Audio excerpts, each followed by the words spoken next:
caught my cousin doing something shady with my grandfather's estate, exposed him at a family dinner, and everything fell apart. My family has always been a mix of chaos and love, loud arguments one minute, hugs and laughter the next. The one person who kept us grounded was my grandfather. He was steady, no nonsense, and had this uncanny ability to bring everyone together, even when we didn't want to be in the same room. Losing him a few months ago was a massive blow to all of us. Grandpa wasn't wealthy, but he wasn't struggling either. He owned a small house, had some savings, and left behind a will. It was supposed to be straightforward. His 3 kids, my dad and his siblings, would split the estate equally, and there'd be a little something for the grandkids. Grandpa was fair like that, or so we thought. The first sign of trouble came a few months after the funeral. My dad mentioned that the lawyer handling the estate was dragging things out. "It shouldn't take this long," he said,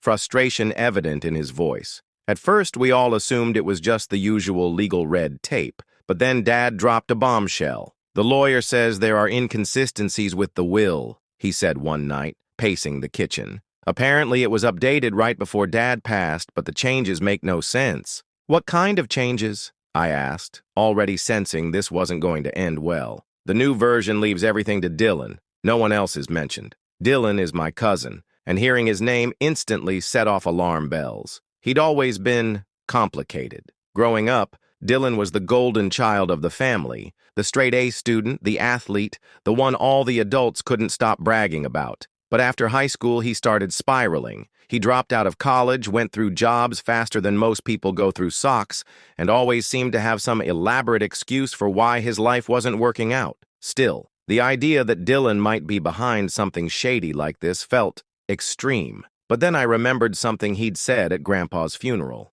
"I was helping Grandpa organize some papers a few months ago," Dylan had mentioned casually. At the time, it didn't seem important, but now it felt like a neon sign pointing to trouble. The next few weeks were tense. My dad tried reaching out to his siblings, but Dylan's mom was oddly evasive. Dylan himself had gone completely silent in the family group chat. Normally, he was the first to chime in with jokes or unsolicited advice. But now, nothing. I couldn't shake the feeling that something was deeply wrong. Grandpa was meticulous. He wouldn't randomly change his will without telling anyone, especially not to leave everything to one person. And Dylan? He had motive, opportunity, and a long history of bending the truth when it suited him. Determined to get answers, I decided to do some digging. My dad had a box of Grandpa's old files that the lawyer had sent back, so I started combing through it. I didn't know exactly what I was looking for, but I figured anything could be a clue. That's when I found it. An old birthday card Grandpa had signed. His handwriting was neat, steady, and unmistakable. Then I compared it to the signature on the updated will. The difference was glaring. The will's signature was shaky and uneven, like someone had tried to copy Grandpa's handwriting but hadn't quite nailed it. It was enough to make my blood boil. Still, I needed more. So I called the lawyer handling the estate, pretending to be clueless about the process. After some polite small talk, I managed to slip in a question about the timing of the will's update. The lawyer confirmed that the changes had been made about a month before Grandpa passed. That didn't sit right with me at all. Grandpa had been in and out of the hospital during that time, too weak to do much of anything, let alone draft and sign new legal documents. The final piece of the puzzle came when I talked to my grandma. She mentioned, almost offhandedly, that Dylan had been spending a lot of time at Grandpa's house in the weeks leading up to his death. "He said he was helping your grandfather get things in order," she added with a shrug. Everything clicked into place. Dylan had access, opportunity, and a clear motive. He knew Grandpa was declining and took advantage of the situation to rewrite the will in his favor. By the time the next family dinner rolled around, I was ready to confront him. I didn't have all the answers yet, but I had enough to know Dylan had done something shady. What happened that night was even more explosive than I expected. Family dinners at my aunt's house have always been a bit of a circus. She insists on hosting every major holiday, birthday, and random gathering, even though her dining room barely fits half of us. Everyone squeezes in, elbows bumping, and someone always ends up on a fold-out chair that threatens to collapse. Normally, these dinners are loud and chaotic in a good way, but this time, the vibe was different. For starters, Dylan actually showed up, After weeks of radio silence, there he was, strolling in with his usual smug grin like he hadn't ghosted the entire family group chat. He even brought a bottle of wine, which felt wildly out of character. Dylan bringing wine was like a toddler offering you stock advice, suspiciously out of his lane. As the dinner started, I could barely focus on the conversation around me. My brain was running at full speed, replaying everything I'd uncovered. The fake signature, the sketchy timing of the will update, Dylan's sudden bursts of helpfulness before Grandpa passed. It all pointed to him. And yet, here he was, laughing and chatting like he hadn't just tried to rob the rest of us. I knew I couldn't just jump up and start pointing fingers without solid proof.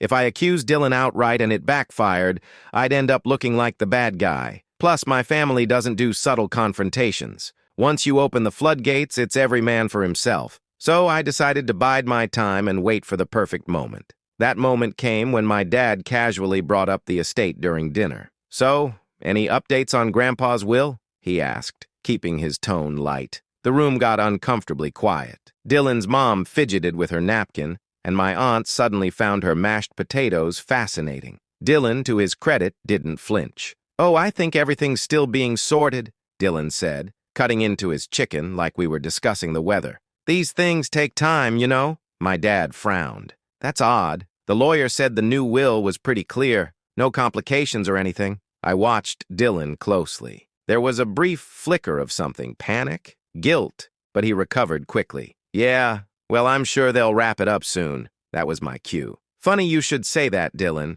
I said, leaning forward. "I was looking through some of Grandpa's old papers the other day and noticed something interesting." The entire table turned to look at me. My heart was pounding, but I kept my tone casual. Grandpa's signature on his birthday card looked so different from the one on the updated will. "Isn't that weird?" Dylan froze. For a split second, his mask slipped, and I saw pure panic in his eyes. "What are you implying?" he asked, trying to sound offended but failing miserably. "I'm not implying anything," I said, tilting my head. "I'm just saying it's odd, especially since Grandpa was in the hospital when the will was supposedly updated. You'd think he'd have more important things to do than rewrite his entire estate plan." My aunt finally broke her silence. "What are you talking about?" she asked, her voice shaky. I pulled out my phone, where I'd saved photos of the original and updated wills, along with Grandpa's signature on other documents. "This is Grandpa's signature on a card from last year," I said, showing them the image.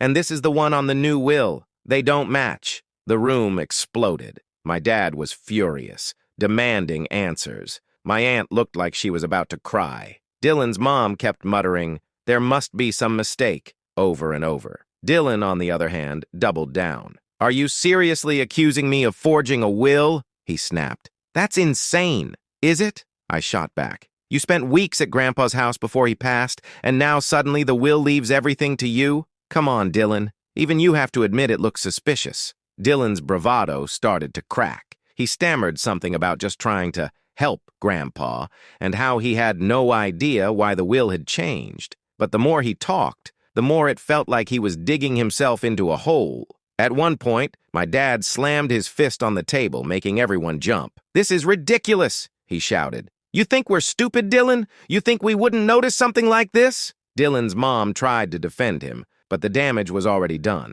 The rest of the family was starting to turn on him, asking questions he clearly didn't have answers for. By the end of the night, Dylan stormed out, claiming we were all out to get him. His mom followed, still muttering about misunderstandings. But the rest of us stayed, trying to figure out what to do next. For me, the confrontation felt like a win, but I knew it wasn't over. Dylan wasn't the type to back down easily, and if he'd gone this far to claim Grandpa's estate, there was no telling what he might do next.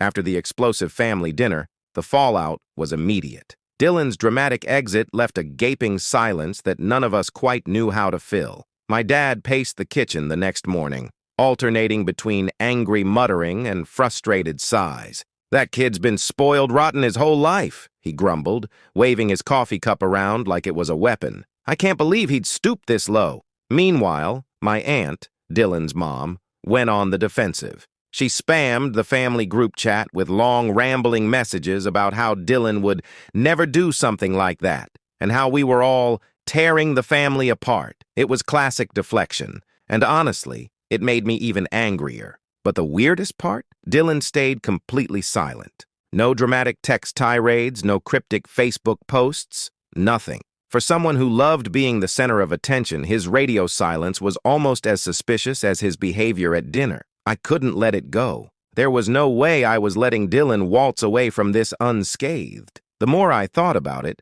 the more certain I became that he had forged Grandpa's will. But proving it would take more than just matching signatures. I needed concrete evidence. That's when I decided to visit the lawyer handling the estate. I called ahead, pretending I just wanted to clarify a few things about the process. When I arrived at the small office, the lawyer, a no-nonsense woman named Ms. Patel, greeted me with a raised eyebrow. "I don't usually discuss details with anyone other than the executor," she said, folding her hands on the desk. "Look," I said, leaning forward, "I know you're just doing your job, but something's not right. That new will doesn't make sense, and I think it might have been tampered with." She didn't say anything for a long moment, just studied me like she was trying to decide if I was worth the trouble. Finally, she sighed. "There were some irregularities," she admitted. "What kind of irregularities?" I asked, heart pounding. "The signature was flagged during the verification process," she said. "But since it wasn't an official legal challenge, I had to proceed as if it were valid." That was all the confirmation I needed.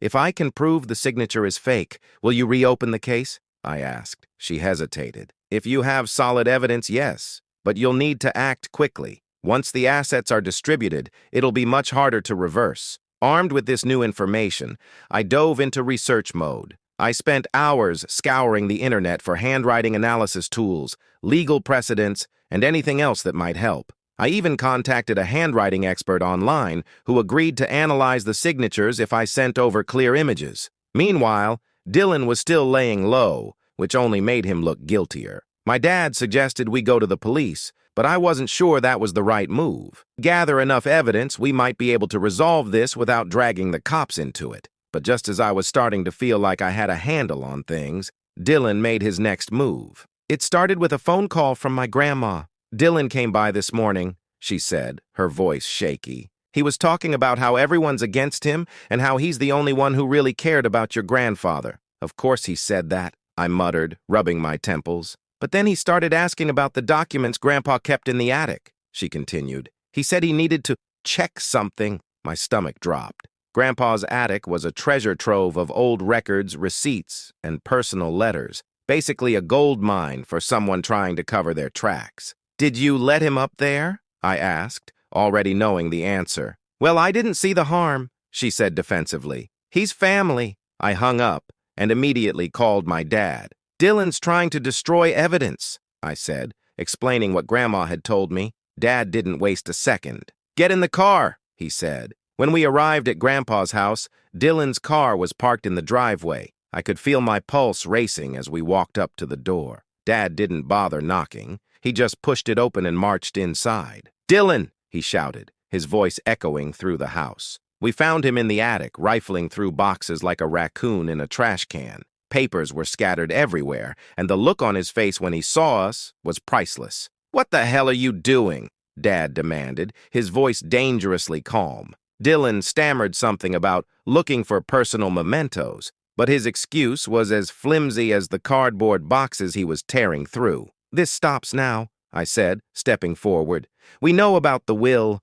We know about the fake signature. You're not getting away with this." For a moment, Dylan looked like he might try to deny it again, but then his shoulders slumped, and he let out a bitter laugh. "You don't understand," shaking his head. "I didn't have a choice." For a moment, Dylan's words hung in the air like a bad smell. I didn't have a choice. It was almost laughable. He didn't have a choice. He had a roof over his head, food on his table, and a family who, despite everything, would have helped him if he'd just asked. But here he was, standing in Grandpa's attic, trying to destroy who knows what, playing the victim. "You've got to be kidding me," I said, crossing my arms. Dylan let out a humorless laugh. "You think this is some kind of game? Do you know what it's like to have nothing? To feel like you're drowning and no one's throwing you a lifeline? You're joking, right?" Dad said, his voice rising. "You have family who would have bent over backward to help you. Instead, You decided to lie and steal. That's on you. For a moment, it looked like Dylan might try to argue,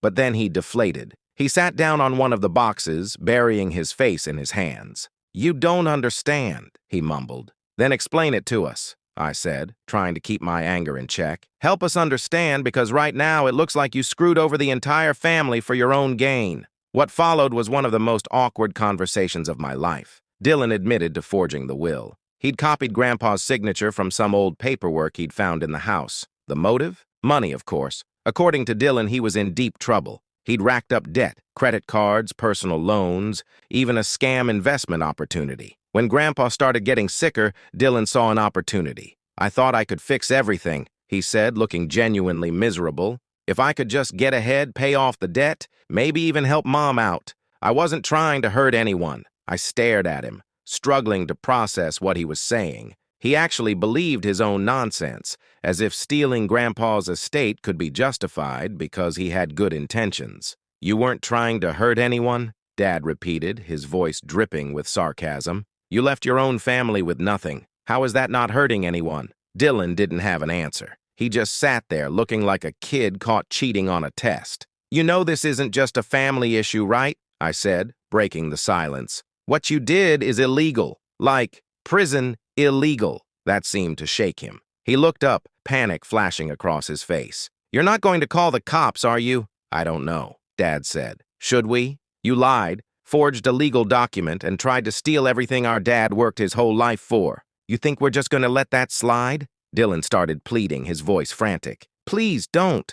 I'll fix this. I'll confess to the lawyer. I'll do whatever you want. Just don't call the police. If I get a record, it'll ruin me. You ruined yourself, I snapped, unable to hold back my anger. Deadass Dylan, grow up. The three of us argued for what felt like hours. Dylan begged, Dad yelled, and I oscillated between wanting to throttle Dylan and just walking out. Eventually, we came to a fragile agreement. Dylan would go with us to Ms. Patel's office the next morning to confess everything. If he cooperated fully, we wouldn't press charges. Don't think this means you're off the hook, Dad warned as we left. You're going to have to answer to the rest of the family for this. Dylan nodded, looking defeated. I know, he said quietly. That night, I couldn't sleep. Part of me was relieved we were finally getting somewhere, but another part of me was furious. Dylan's sob story might explain why he did what he did, but it didn't excuse it. He'd betrayed the people who loved him most, and for what? A quick fix to his problems? The next morning, we drove to Ms. Patel's office in tense silence.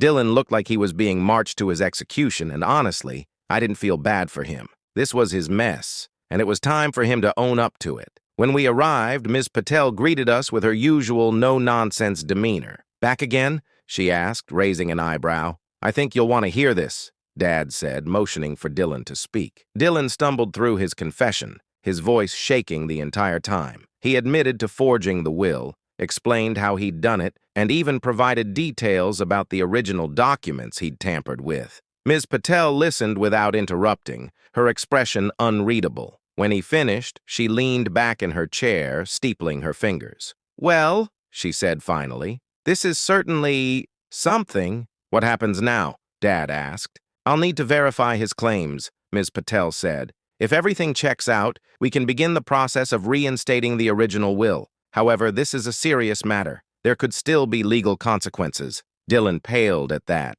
but he didn't argue. For once, he seemed to understand the gravity of what he'd done.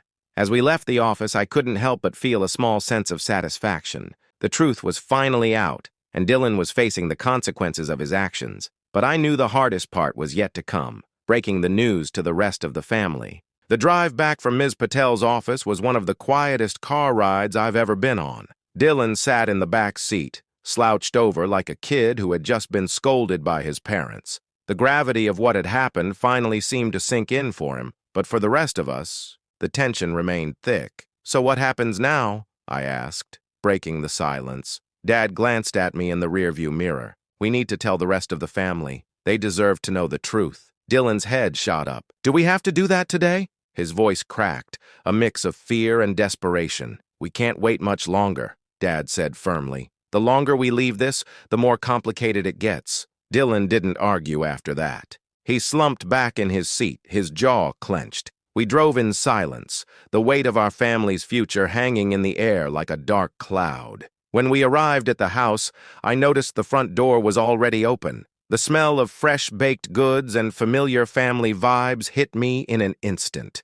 A wave of nostalgia crashed over me until I remembered why we were here. Grandma was sitting in the living room, knitting as usual. She looked up as we walked in, her smile faltering when she saw Dylan's sullen expression. "What's wrong, dear?" she asked, tilting her head. "We have to talk," Dad said gently, gesturing for Dylan to take a seat beside him. Grandma raised an eyebrow, clearly confused. "Talk about what?" "Grandpa's estate," Dad said bluntly. The room fell silent. Grandma's knitting needles stopped moving. She set them down, her face pale. "What about the estate?" she asked quietly. Dylan opened his mouth to speak, but Dad cut him off. "Dylan forged Grandpa's will, he lied about it, and he's been trying to claim the estate." A sharp intake of breath echoed through the room. Grandma's eyes widened. "No," she whispered, shaking her head. "That's not possible." "It is," I said, my voice steady but firm. "We've already spoken with the lawyer. Dylan admitted it."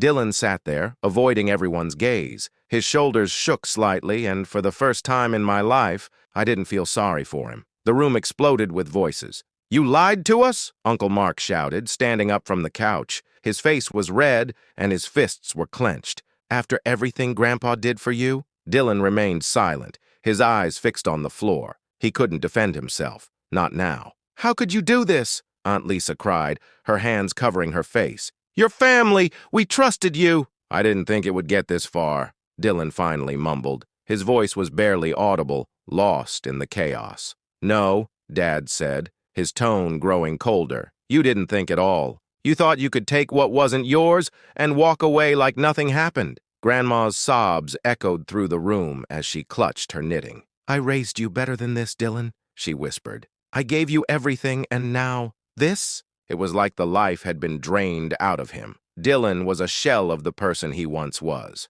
His apologies fell on deaf ears. "Enough," Dad said, his voice cutting through the noise. "We're not here for more empty words. The only thing that matters now is fixing this." Ms. Patel's firm voice echoed in my head. Legal consequences. There was no way Dylan could escape those. "We'll figure out the next steps," Dad continued. "But first, Dylan, you need to make amends to the family. You've already stolen enough." Hours passed as the family argued, but eventually everyone left, leaving only Dylan, Dad, and me. The house felt emptier than ever. "You okay?" I asked, breaking the silence. Dylan didn't answer. He just sat there, head hanging low. "I messed everything up," he said finally, his voice barely a whisper. "You did," I said flatly. The following weeks were a blur. Dylan spent every waking moment trying to fix what he'd done. He met with lawyers, apologized to the family, and took full responsibility. But no one trusted him the same way again. It wasn't just about the estate, it was about trust, something he'd lost forever. Dylan still sends me occasional texts, apologizing, trying to make amends. I don't even read most of them anymore. As for the estate, it's being divided fairly now. The family is slowly healing, but Dylan's name is never mentioned the same way again. Some mistakes are impossible to undo. It's been a few months since that awful family dinner. Things have quieted down, but the tension in the air still lingers. Dylan's life hasn't been the same, and neither has mine. One afternoon, I found myself sitting in Grandpa's old chair, flipping through some of his old photo albums. The pages were worn, but his smile remained just as familiar as ever. It was strange, comforting, yet bittersweet. I traced my finger over his face in one of the photos, and memories hit me like a wave. Grandpa wasn't just the man who worked hard and provided for us. He was someone who'd believed in family. Now that belief felt fragile, like a glass ornament that had shattered into 1,000 pieces. A few days after everything, I decided to reach out to Ms. Patel one last time. I needed some answers about the estate, but more than that, I wanted some sense of closure. "Hello?" she answered, her voice sharp and professional as always. "Ms. Patel," I said, "it's your name. I wanted to ask, what happens now? Is everything officially resolved?" She sighed. "The legal aspects are mostly handled. The will has been rectified and the estate is being fairly distributed. Is Dylan going to face any consequences legally? He'll have to continue dealing with the fallout from his actions," she said. But whether that includes criminal charges is up to the family and local law enforcement. I hung up feeling a little more at peace. Dylan had done a lot of damage, but it wasn't all on him. The rest of us had to take responsibility for what we'd overlooked or ignored. One afternoon, I decided to sit down with Dad. It had been weeks since we had that confrontation, and truthfully, we hadn't really talked since. "Hey," I said, knocking on his study door. "Come in," he replied, his voice calm. We sat in silence for a moment. The air between us had always been tense, but this time it felt different, more relaxed. "I just wanted to say thanks," I said, breaking the quiet. Dad looked up, his brows furrowing. "Thanks? For what?" "For being the voice of reason. For keeping things from falling apart," I said. "I don't think I could have handled all of this without you." Dad sighed, his expression softening. "Someone had to step up. I just wish it didn't have to be like this." "Yeah," I agreed. "Me too." We sat in comfortable silence for a while, each of us thinking about what had happened. But it felt different now, like we were finally moving forward. Dylan still texts occasionally, trying to make amends. Sometimes I read his messages, but more often than not, I ignore them. His regret isn't something I can fix for him. That's something he'll have to figure out on his own. The family, however, is healing in their own ways. It's slow, but the wounds are beginning to scab over. We've all learned to appreciate what we have, not what we lost. One thing I know for sure is that family is never perfect. We all make mistakes. Some big, some small. But it's how we choose to face those mistakes that defines us. As for Dylan, I hope he finds his way. Maybe someday we'll be able to look back on this and laugh, or at least not cringe. Until then, life moves forward.